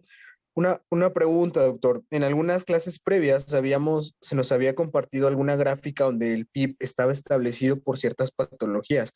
Entiendo que hay que individualizarlo, pero Claro. la única indicación que en ese día se nos compartió, incluso acá tengo la gráfica, para llevarlo a más de 8 era un paciente grave, con patología grave, con un IMC mayor a 40, era la única indicación que en esa se marcaba.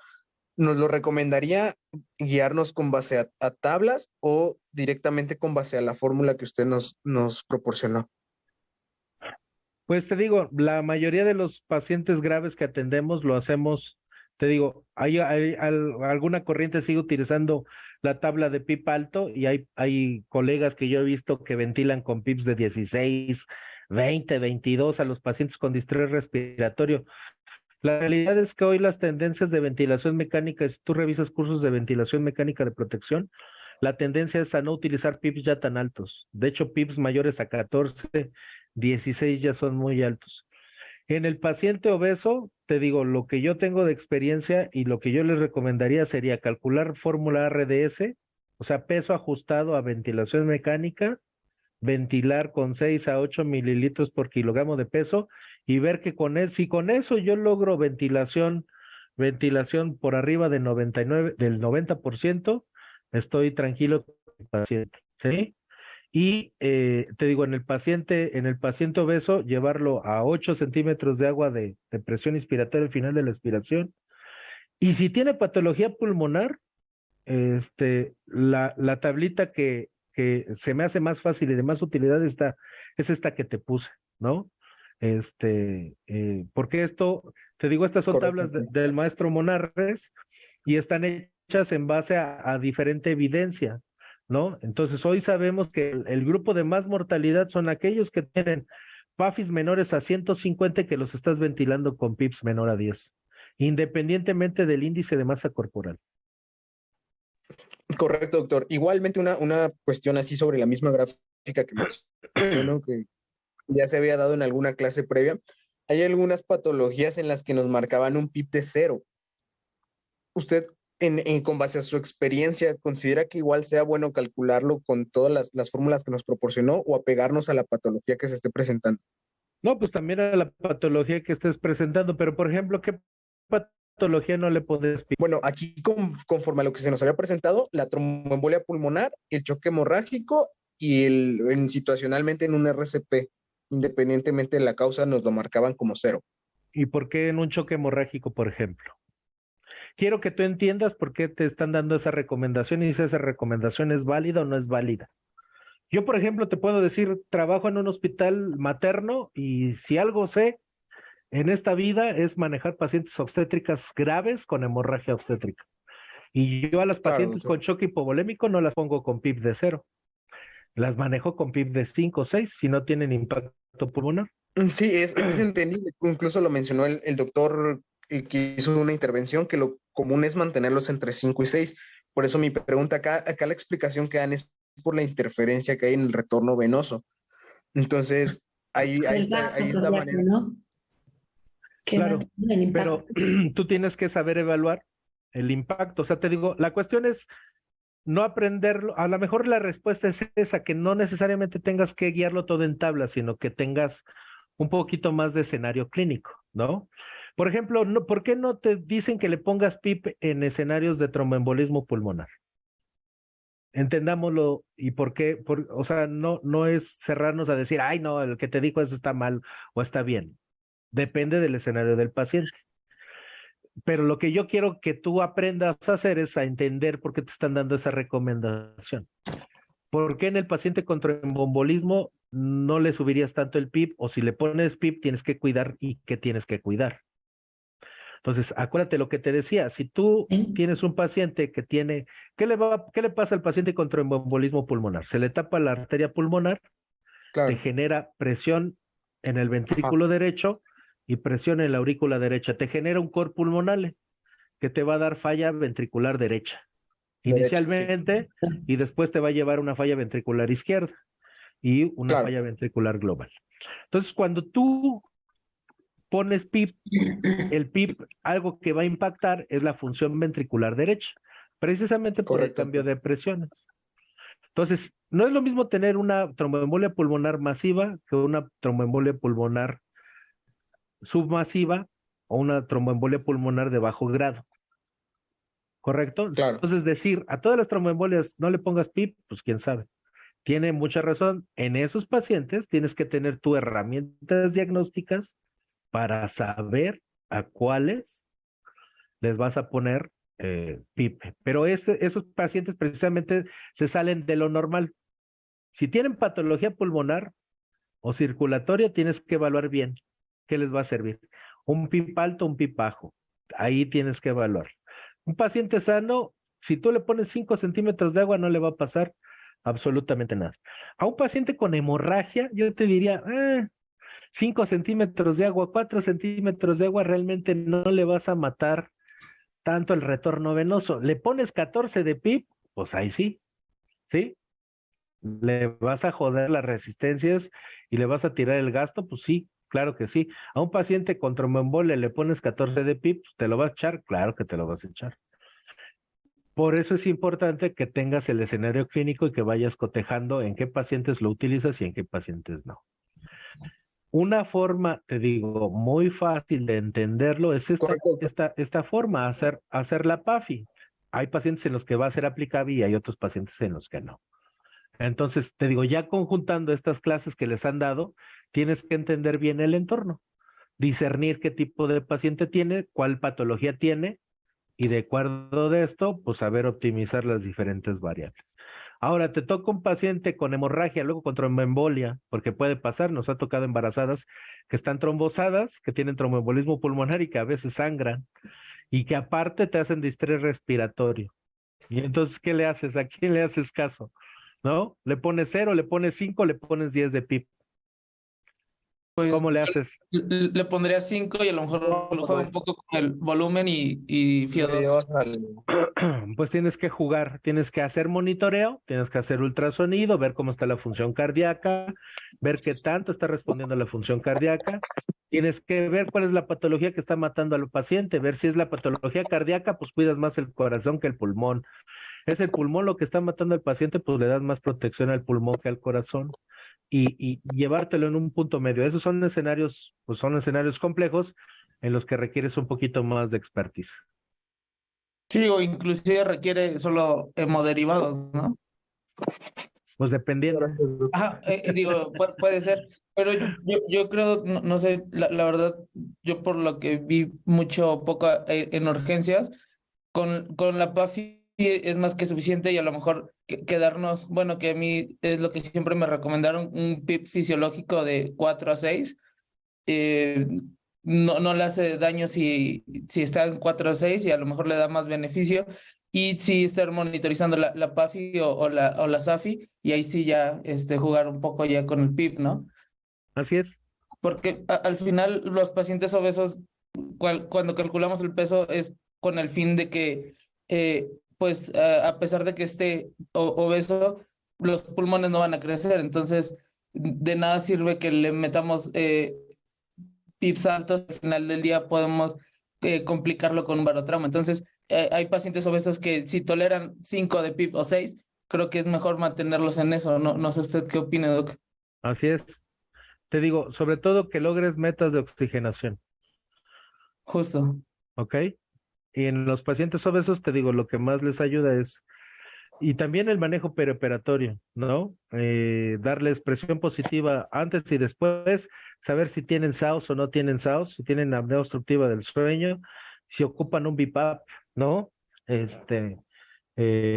Perioperatorio también es importante. Sí, inclusive yo he visto ahorita donde trabajo en la clínica, tenemos mucha cirugía bariátrica y posicionan al paciente de una manera diferente cuando están interviniéndolo quirúrgicamente, y eso también es con el fin de pues mejorar la vía aérea, y al fin creo que es el mismo. Así es. Eficientar el manejo del paciente obeso.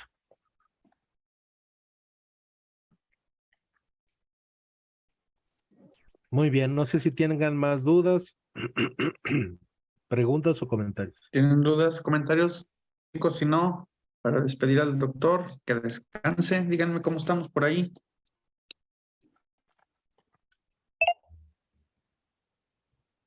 Te pregunto Doctor, aquí, pregunta rápidamente.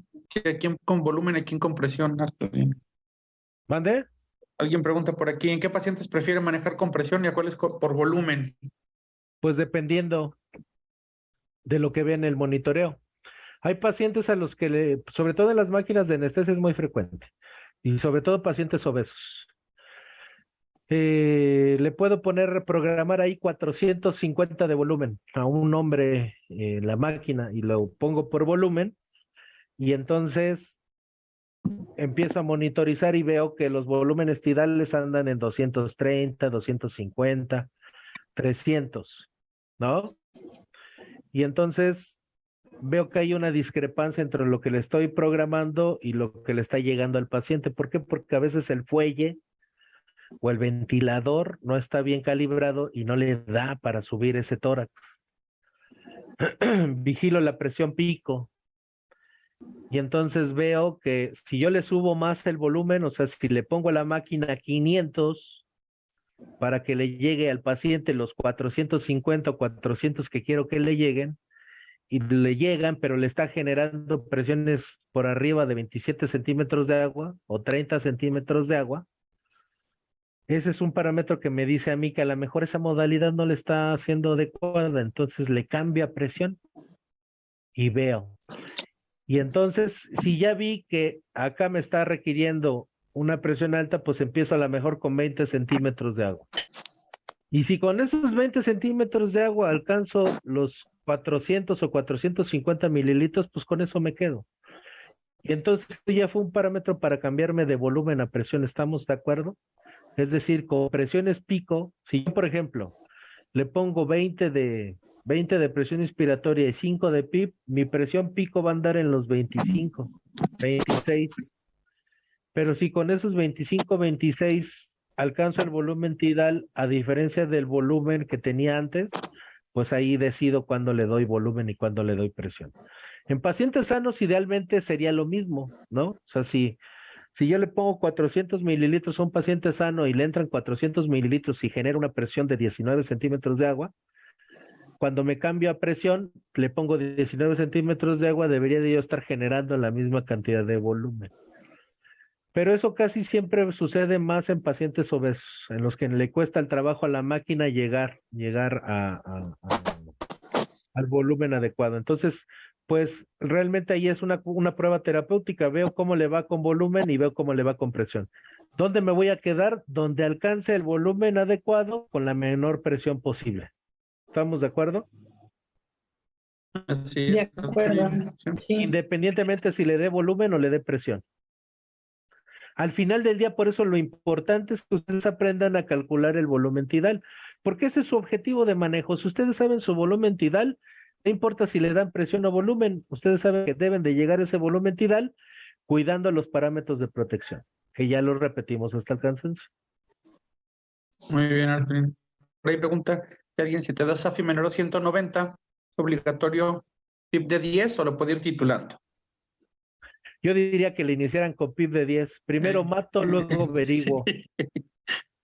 ¿No? Sí, si tienes sí. SAFI menos de 190, algo grave le está pasando a ese paciente y tienes que investigar qué es. En lo que lo haces, yo le pondría PIB de 10. Así es. ¿Alguien más, doctores? ¿Alguien más? Doctores, si no tienen dudas, nada más por ahí, rápido recalcarles, ahorita que está también aquí Arturín, él como anestesiólogo y como intensivista les puede reafirmar. Ayer por ahí tuvimos, Arturito, con Erika Loera, con también tu colega intensivista, una charla de gasometría.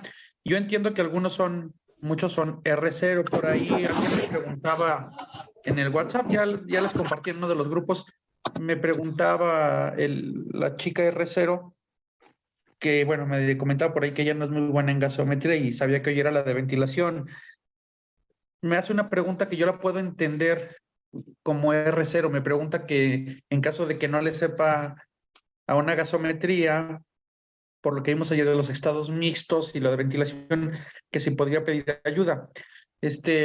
No es malo que pidas ayuda, pero si no sabes ventilación, si no sabes de gasometría, ese es el pan nuestro de cada día, doctores. Entonces, no sé, igual creo que Arturito les podrá por ahí comentar la importancia de que aprendan estas cosas básicas como ventilación, como gasometría, porque no sé, te puedes estar en un hospital donde está lleno de médicos, colegas, especialistas y pues subespecialistas y en algún momento te podrán apoyar si algo se dificulta, ¿no? Pero también te puede tocar lugares en los que no hay o no quieren ir, o estás solo en un hospital privado, vas a una cirugía en la madrugada y entonces no está mal para nada pedir ayuda, para que se entienda, porque ayer, hoy les compartí esa duda que me dice su colega, pero si no sabes ventilación y no sabes gasometría y diario intubas pacientes y diario los ventilas, pues entonces ocurriría también si nos vamos a un extremo, es como si me dijeras, doctor, quiero hacer anestesio, pero creo que no sé ventilar ni sé bloquear. Pues ahorita que eres R0 se entiende, ¿no? Pero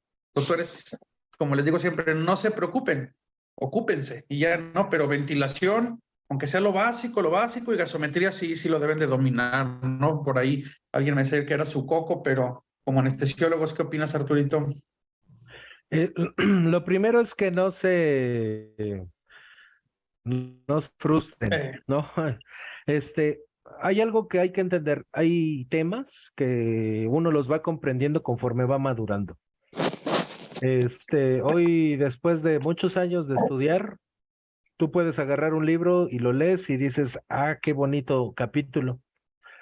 Y te acuerdas cuando lo leías en la carrera y decías, híjole, qué capítulo tan aburrido, no le entendí absolutamente nada. Pero te das cuenta que todo eso es en base al madurar clínico, al madurar y el ir adquiriendo diferentes ideas. Y el ácido base es eso. El ácido base hay que entenderlo, hay que estudiarlo una y otra vez, pero sobre todo hay que aplicarlo todos los días. Si no lo aplicas todos los días, pues evidentemente, como todo el resto de conocimientos que no aplicas, se te olvida. Y entonces no hay que frustrarse por eso. Es más fácil de lo que puede parecer. El entendimiento, perdón. Hay en la actualidad muchos abordajes, no solamente el de Henderson Hasselbalch.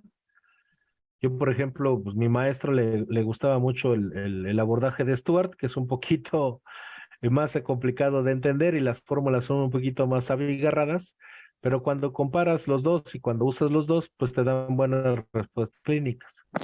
Lo más importante es saber qué le está pasando al paciente, hacer diagnósticos y ya haciendo diagnósticos,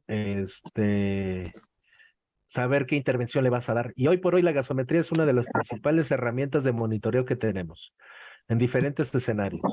Entonces es importante que si tu temor es la gasometría o tu coco es la gasometría, pues no hay otra forma de afrontarlo más que leer hasta el cansancio, pedir ayuda y va a llegar un momento en el que lo domines. Yo estoy seguro de que sí. Te digo, no es tan complejo como parece. Hay muchos detalles y muchos puntos buenos que se pueden obtener de las gasometrías. Incluso si tú combinas dos gasometrías, arterial y venosa, puedes tener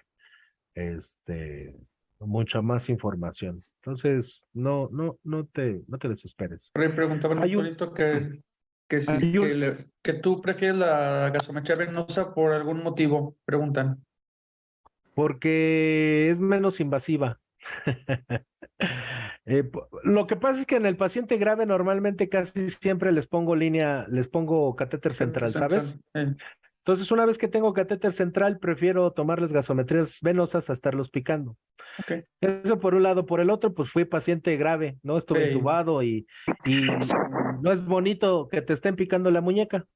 Sí, Aunque yo pueda también por ser, ahí. aunque pueda ser solamente un piquete, cuando estás jodido y todo dado al catre, que te estén pique y pique las muñecas, duele, te lastiman, es sumamente invasivo, y no es bonito. Sí, yo también recuerdo Y- por ahí alguna vez que estuve en terapia y sí me acuerdo cuando me picaban, así, estás todos medio sedado y todo, pero volteabas y sí, y tengo ese recuerdo. No, Y son recuerdos que pero te sí, quedan. sí te acuerdas que te están pique y pique. Y te digo, la utilidad clínica en algunos escenarios si ocupas gasometría arterial y en otros ya hemos aprendido que no necesariamente, ¿no? Que podemos hacer muchas cosas con la gasometría venosa. Te digo, todo es, o sea, no casarse con los conceptos, es aprender en cuándo sí lo puedes usar y cuándo no. Bien, Arturo, por ahí preguntan diferencia entre la distensibilidad dinámica y la estática. Pues en la distensibilidad dinámica ocupas la presión, ¿no? En la estática ocupas la presión plató menos el PIB para sacarla y en la presión dinámica estás ocupando la presión de la vía aérea.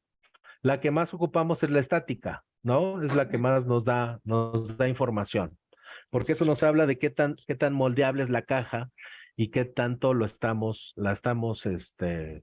qué tan rígido está ese tórax, ¿no? Entonces, eso nos da cuenta del daño de la patología y entre mejor distensibilidad tengamos, con menos volumen y menos presiones, le va a ir bien mejor a ese tórax, ¿no? Muy bien.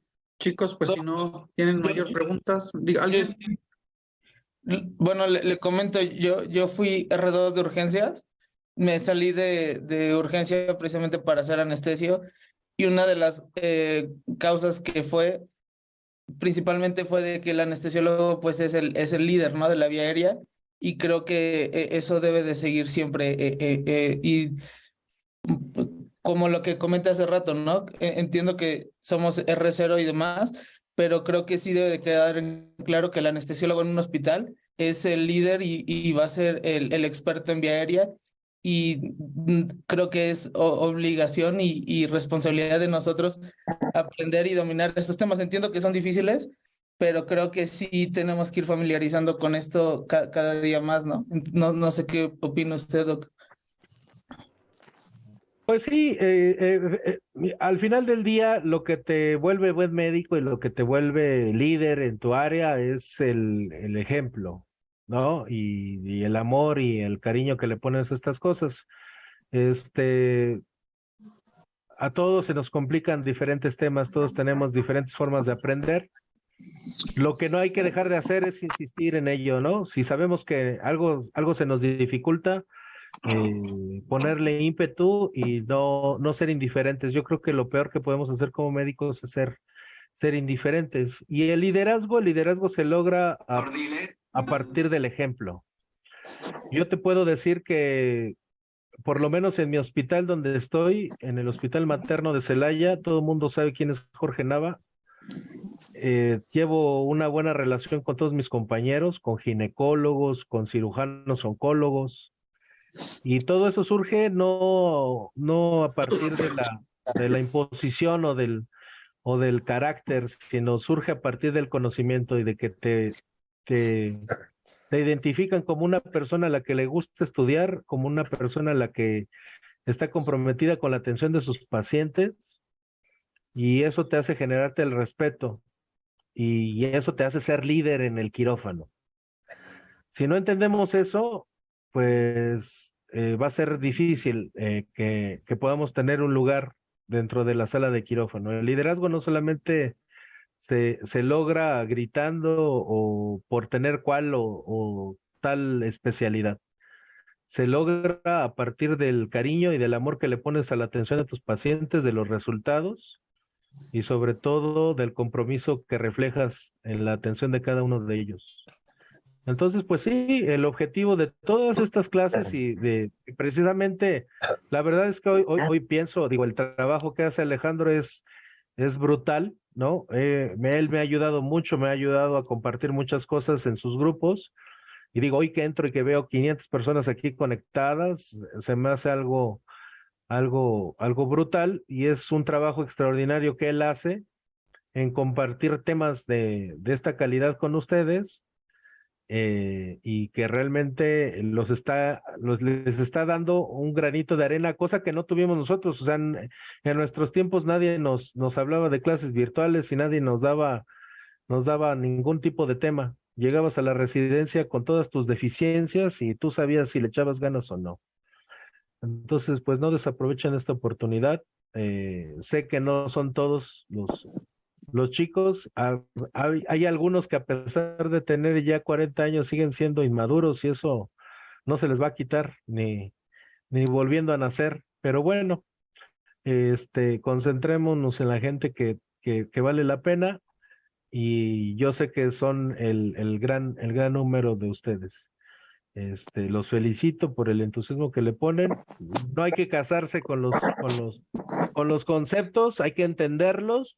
Hoy nos podemos equivocar, hoy podemos estar diciendo que esto es lo verdadero, y mañana puede cambiar esto. La medicina es muy cambiante, pero lo más importante es que tengan criterio, que sepan utilizar su cerebrito, y que no tengan y no pierdan el entusiasmo de seguir aprendiendo y de ser diferentes cada día. Muchas gracias, Arturín. Muchas gracias por tu tiempo, como siempre, como cada año. Y de verdad, esto se logra gracias a todos los profesores que participan y colaboran como tú. Y por ahí, doctores, también, ahorita, que está aquí Arturo, ya les dije, ya saben, él es el presidente del Colegio de la Ciudad de México. Los que están allí en México que se quieran por ahí federar, bueno, ya ahí ahorita les puedo recordar eso. Y ¿qué más? ¿Cómo van con lo del Congreso, Arturín? ¿Todavía se pueden inscribir o ya no? Sí se pueden inscribir. Tenemos un tema que está lento el ingreso porque, o sea, nosotros tenemos una plataforma educativa, y la plataforma educativa normalmente se registran para pertenecer al colegio, y ya registrándose el acceso es mucho más fácil, los pagos, etcétera.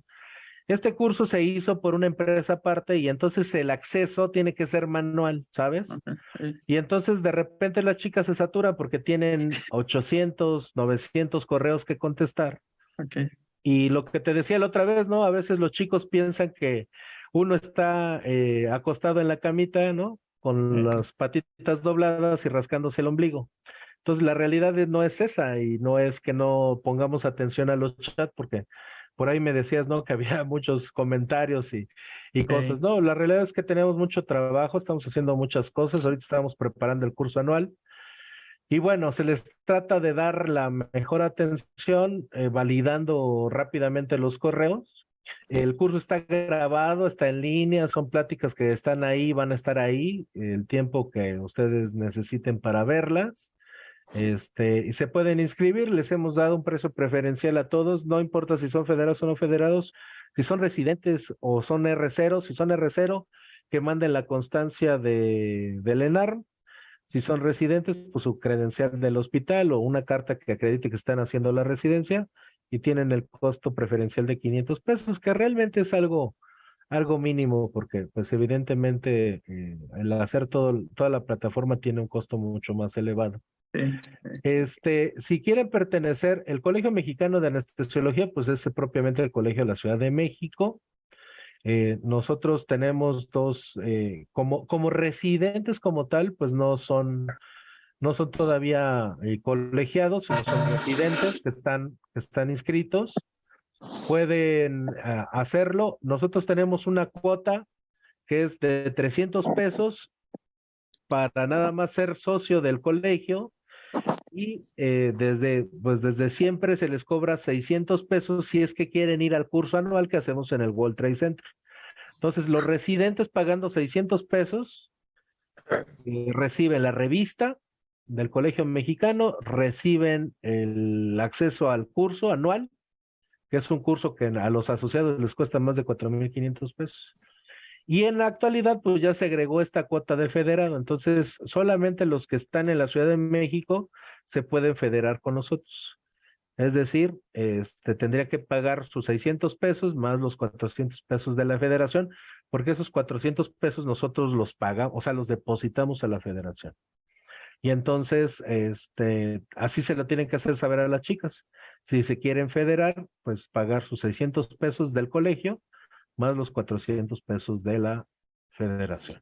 Okay. Por ahí preguntan el teléfono del colegio Arturín de las oficinas. Les doy el de Alejandra, nada más háblenle a horas decentes, porque te digo también. Sí, es que era lo que yo les decía en la clase de ayer, doctores, y es que es real, o sea, a mí me llegan mensajes en la madrugada, entonces. 55 21 44, se los pongo aquí en el chat. A ver, 55 21 44 8505. Esa es Alejandra León, que es la asistente. Alejandra León. Y el del colegio. Déjame ver el del colegio.